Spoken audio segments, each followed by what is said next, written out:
Hey guys, this is D Rhino, and I want to do something new today, and I want to call it Film Friday. What Film Friday is going to be about is me reviewing and talking about certain films on Fridays, and what better way to start off the Friday than with a good movie called Joker. It's by DC, and honestly, I agree with what's on the back.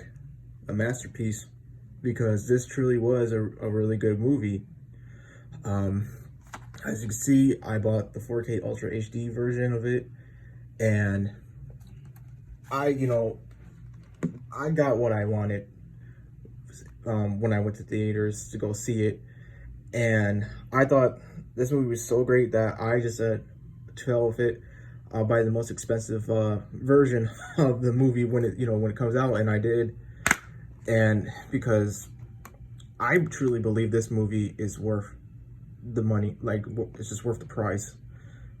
Very good stuff. This is the Blu-ray disc, and this is the Ultra HD, the 4K version over here. So honestly, a really great movie. Just let me put that down here. So start things off with this one. Joker is a psychological thriller that was directed by, co-produced, and co-written by Todd Phillips, who also directed The Hangover. His co-writer was this guy named Scott Silver, and he did the screenplay for 8 Mile. If you guys don't know what 8 Mile is basically Eminem's life story in a way. Some parts were exaggerated, I believe, but that's also a good movie. The other two producers of it were Bradley Cooper, who also was in The Hangover as one of the characters. I can't remember who, but I found that kind of cool that he basically co-produced the movie. And this woman named Emma Tillinger Koskov, she's mostly known for helping out with Wolf of Wall Street. So I never really seen that movie, but I heard a lot of good things in it. So the musician of the film is this lady with I'm sorry, I'm not gonna be able to pronounce his name. It's Hidor, and everything else is just gibberish to me because I'm not that great with pronouncing foreign names. But she basically was the person behind the cello music and anything that sounded really like thrilling. So that was all her. I believe she won an award about back in 2019 as well for it, which I completely agree with, because there were some moments that her music brought out the beauty in that film. The actors and actresses, basically we have Joaquin Phoenix, also known as Arthur Fleck, or AKA Joker, too, because I mean, there he is. He's the main star of the show. Robert De Niro as Murray Franklin. You best know him as the guy in Taxi Driver, where he's like, "Do you feel lucky, punk? Huh? Well, do you?" He's the guy who did that part. Zazie Beetz as Sophie Damond. She was the lady. Basically, she was Arthur Fleck's romance, like the partner, Arthur Fleck's partner. I won't go too much into that to avoid spoilers, but that was a great way to use her. And last but not least, Frances Conroy as Penny Fleck, basically Arthur Fleck's mother. So there are other actors and actresses in this movie as well, but those are the ones that really stood out. fun fact about this, Alec Baldwin was going to be in the movie as well as an important figure, as an important character in the movie. So I thought that was, I thought that was kind of cool. But the only reason why he couldn't do it is because of scheduling conflicts. So they had to go with somebody else. But seeing Alec Baldwin in that movie probably would have helped the movie out even more. Well, that's up to debate really, because the movie's already perfect with the casting choices.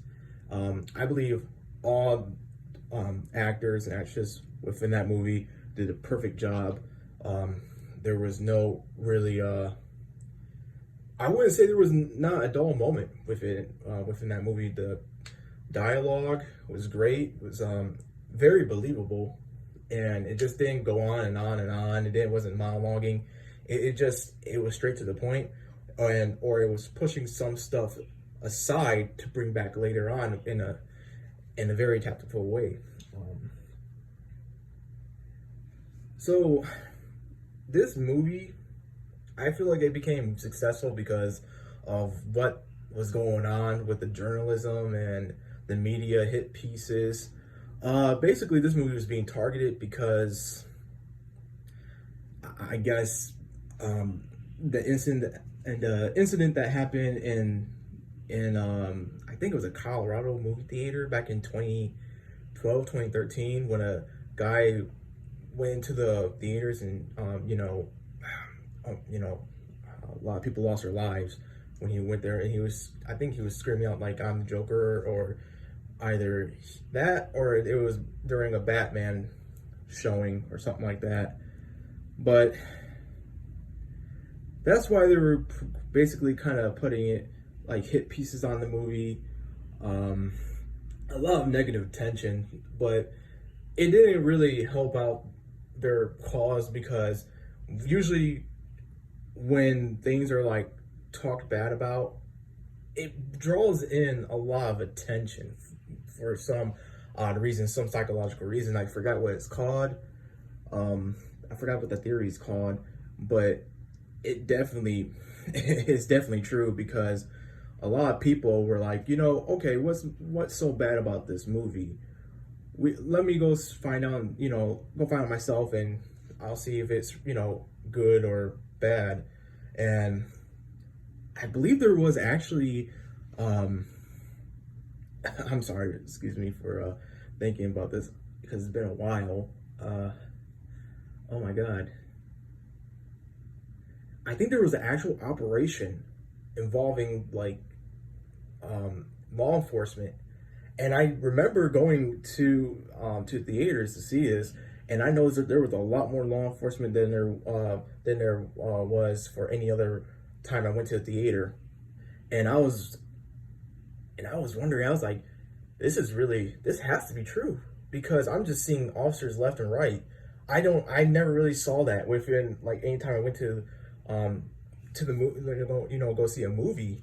So I was just blown away that there was an actual operation, and that was just a complete waste of resources for law enforcement.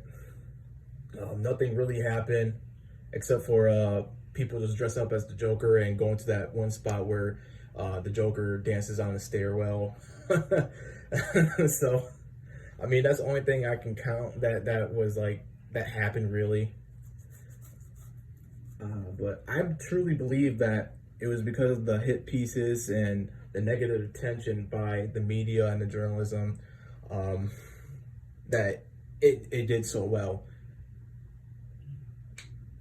My favorite moment within that movie was towards the end when Joker went to the late night show, and I'm not gonna spoil too much, but there's a very memorable quote from that part, and I just, wow, that ending, that part, one of the final scenes of that movie was just spectacular. I mean, every time when I watch this movie and I get excited for this part, because I'm just like, oh, here we go.